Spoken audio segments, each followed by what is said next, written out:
Hola, ¿qué tal? Muy buenas tardes. Pues gracias por estar aquí en sintonía en este espacio dedicado pues para compartir conocimientos en torno a preceptos fundantes de la danza mexica y de otras ceremonias también relacionadas con lo ritual, relacionadas con la vida. Pues muchas gracias a todos los que nos escuchan, los que nos pueden ver y pues estar atentos de estas transmisiones a lo largo de todo el mundo. Gracias a toda la familia de la Fundación Cultural Camino Rojo que está al pendiente de estos espacios y bueno, eh, los invitamos una vez más a que se suscriban a este canal de YouTube del que les hemos venido insistiendo. Los links están ya puestos también ahí en otras transmisiones, justo en la pasada, en donde estaba hablando el tío Alfonso, está también ahí colocada la línea donde ustedes pueden ingresar al canal de YouTube para poder inscribirse. Bueno, pues entonces, el día de hoy queremos hablarles acerca de un rumbo, bueno, más que un rumbo, es una mitad de esta esfera o de este huevo del que les hemos estado platicando a lo largo de transmisiones anteriores. Les hemos hablado ya de los 4 espacios que en conjunto forman lo que conocemos como el Tlaticpac o este mundo constituido por 4 cuartos. Y hoy y mañana pues queremos hablarles de esta primera y segunda mitad que conforman esta esfera. Entonces, para ello, pues les estaremos platicando acerca de Totatzin Ilhuicat o Tatatzin Ilhuicat, como también se puede conocer, o Ilhuit Yolot, que es otro nombre que se le conoce o que se le da a este punto, a esta media jícara. Pues buenas tardes, muchas gracias por seguir acá y como ya les comentaba Vero, pues hoy queremos platicar un poco algunas reflexiones en torno a esta noción del Omeyot o del Omeyocan, ¿no? Que es una de las formas de entender también el escenario en el que nosotros podemos concebir la existencia de una de las partes de esta esfera que nos cubre, ¿no? Y decimos una de las partes porque obviamente estamos entendiendo que habitamos dentro de un mundo que está en constante movimiento. Entonces es interesante entender el cielo o Ilhuit, Yolot, precisamente como ese espacio del espíritu, del Ijiyot, Ilhuit, todas las partículas que refieren al Ilhuit, Ilhuicat, por ejemplo, que es el cielo en términos literales, más o menos, eh, hablan o traen a la mente esta noción del Ijiyot, del aliento del que todos nos nutrimos. Todos los seres de esta creación, dijimos en otras ocasiones, nos nutrimos de este aliento, de este aire, de esta atmósfera que se respira en la Tierra. Absolutamente todos necesitamos de él y todos vibramos, digamos, con ese movimiento. Y después la otra palabra, yolistli, que es justo, el hijillo es esa condición de inspiración constante y el yolistli es esa inspiración de vibración, de un movimiento real, tangible, no vibración en términos, digamos, como algo incomprensible, sino como esa vibración, como esa irradiación, ese movimiento que presentan todas las condiciones que habitan esta tierra, ¿no? Entonces, cuando hablamos de Ilhuit Yolot, nos referimos precisamente a esa condición y a partir de eso se conecta con el Omeyot o con el Omeyocan, que es una de las formas de pensar que tenemos acerca de ese lugar de donde provenimos. Ojo, de donde provenimos, no necesariamente hacia donde hemos de ir, que es lo que hablábamos ayer cuando muramos, ¿no? Del Omeyocan, de este Ilhuicat, es de donde nosotros provenimos aparentemente. Y una vez que bajamos de ese espacio, que somos expulsados de ese espacio, eh, habitamos esta tierra y cuando muramos, pues tendremos que ir a un espacio diferente, a un espacio, digamos, distinto, que es el Mictlán, que es el lugar de los muertos, y que hay una relación interesante ahí entre ellos dos. Ayer decíamos, tienen y comparten muchos elementos a tal grado que podemos incluso llegar a pensar que se trata de la misma condición. Se trata de la misma condición en ciertas circunstancias, en ciertos aspectos, comparten ciertos elementos, pero efectivamente son escenarios que también se diferencian. Bueno, pues para empezar a dar algunas características en torno a lo que podemos entender como el cielo, como esta bóveda o jícara celeste que nos cubre cada noche, cada día, tenemos que hacer alusión a una aclaración que es muy válida hacerla hoy en nuestros días. Y es que pareciera que hoy en día tenemos que referirnos a lo sagrado o al cielo o a lo que tiene una superioridad a nosotros como aquello que está un tanto alejado y que por alejado entonces está encima de nosotros, ¿no? Sin embargo, esta situación, si la consideramos o contemplamos dentro de la cosmovisión de los pueblos mesoamericanos, dista un poco de esta apreciación hoy en día, porque lo ritual era una situación que se vivía diariamente en épocas prehispánicas. Hoy no necesariamente lo llevamos de esa manera, ¿no? No necesariamente siempre o diariamente vamos al altar o depositamos una ofrenda, etc. Antiguamente pues era un pan de cada día. Entonces, esta situación, el énfasis de realizar hoy o de nombrar hoy en día esa superioridad es para enfatizar justamente, para resaltar la condición de lo sagrado, de lo supremo. Pero no necesariamente quiere decir que esté por eso alejado o por encima de nosotros, sino que es parte también de nuestro cotidiano, del día a día. Entonces, para ello, bueno, pues el cielo, entonces vamos a comprenderlo como un espacio que está pues cerca de nosotros, que está en nuestra propia atmósfera, en este lugar, en nuestra casa incluso. Entonces, esto se debe a que siempre hemos también dado hemos estado dados a realizar superposiciones o trasladar un simbolismo al otro. Es decir, vemos algo en la naturaleza, nos parece importante porque nos da la vida, porque de ahí se nutre nuestra existencia, y entonces ese simbolismo lo trasladamos a algo que podemos construir nosotros. Por ejemplo, los teocalis o los templos sagrados en la época prehispánica. Y de ahí esa reconstrucción de la naturaleza llevado ahora a los teocalis, lo podemos llevar entonces ahora también a nuestras casas, a nuestros altares particulares.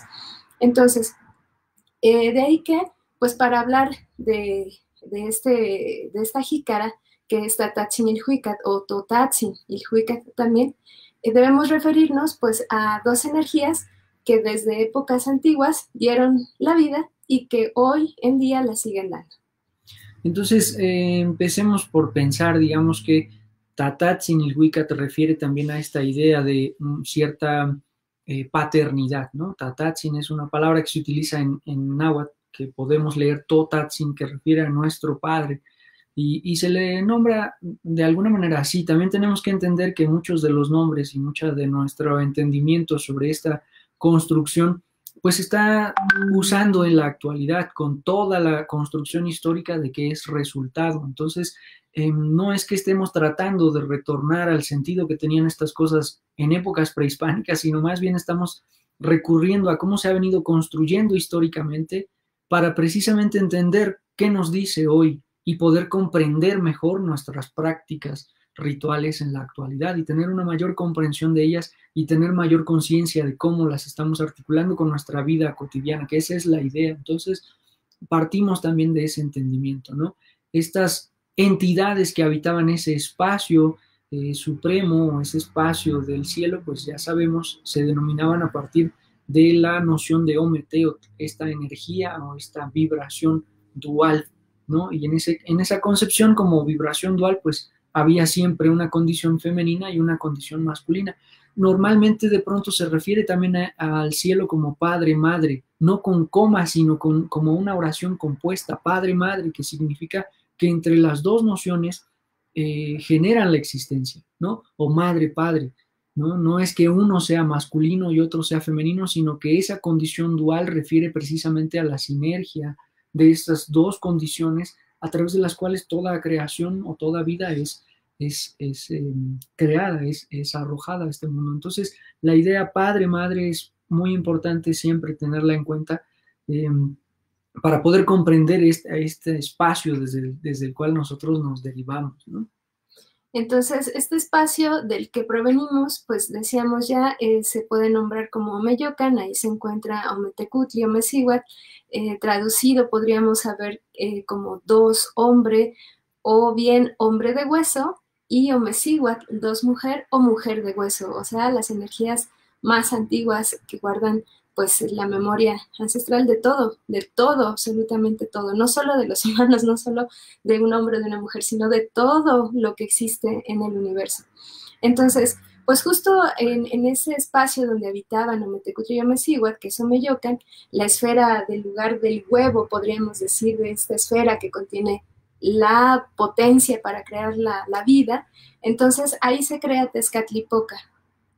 Tezcatlipoca hemos dicho que incluso es el predecesor a toda la cantidad de entidades energéticas que podemos conocer hoy, Quetzalcóatl, el propio Mictlantecutli, el propio Huitzilopochtli, etc. Entonces, como el primogénito de esta primera pareja, Tezcatlipoca entonces después crea a una pareja que se considera como los primeros habitantes no de esta tierra, sino de un espacio intermedio entre el Omeyocan y el Tlalticpac.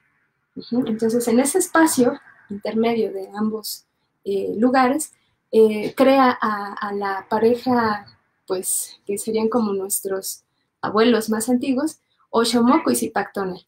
Entonces, Oxomoco y Zipactonal muelen los huesos de la generación en donde ellos viven, y a partir de esa molienda de huesos crean al hombre, crean al humano.